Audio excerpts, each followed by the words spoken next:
Hello, welcome back to Champion News. I am Brianna Gabaldon. And I'm Asa Paz. I am Sophia Alvarez. And I am Aubrey Griego. And this is your weekly news. For this week's sport, the boys varsity basketball team took on Central High School Wednesday night, taking devastating loss in the third game.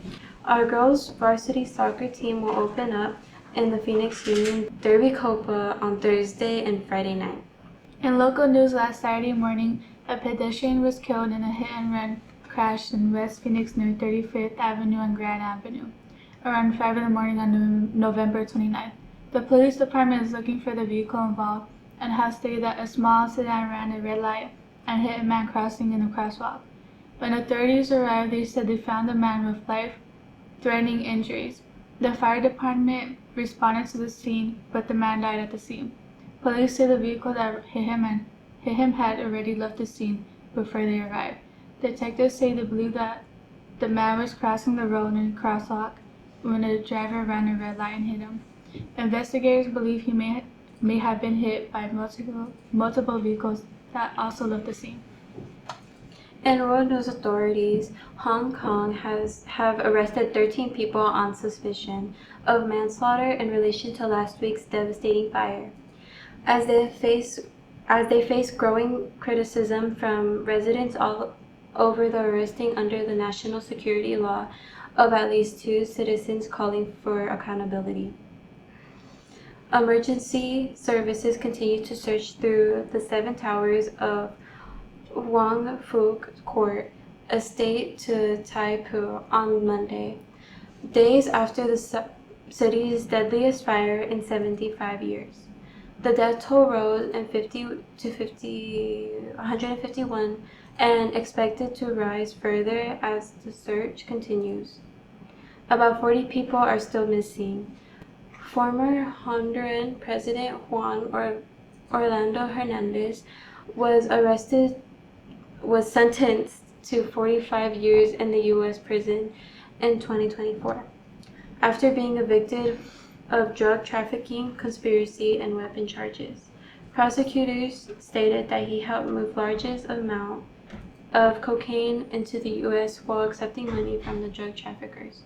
On November 28, 2025, President Donald Trump announced that he would pardon with Hernandez. This announcement came during the Honduras' ongoing presidential election. The leading candidates are Nazari and Asfura of the National Party, Rixi Mondaca of the Liberal Party, and Salvador Nasura. Early election results shows Asfura with a narrow lead. Trump has publicly supported Asfura and warned that U.S. financial aid to Honduras may change depending on the election outcome. The final results of the election have not yet been confirmed. Check out Champion News for the full coverage of the story. In Washington, D.C., a Navy admiral told lawmakers Thursday that there was no kill-them-all order from Defense Secretary Pete Hegseth, as Congress scrutinizes an attack that killed 2 survivors of an initial strike on an alleged drug boat in international waters near Venezuela. Admiral Frank Mitch Bradley was very clear that he was given no order to kill them all.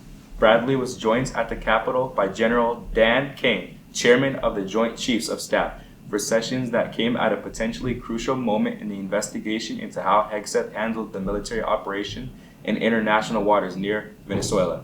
There are mounting questions over whether the strike may have violated national law. The alleged order for the second strike was given by Admiral Frank Bradley.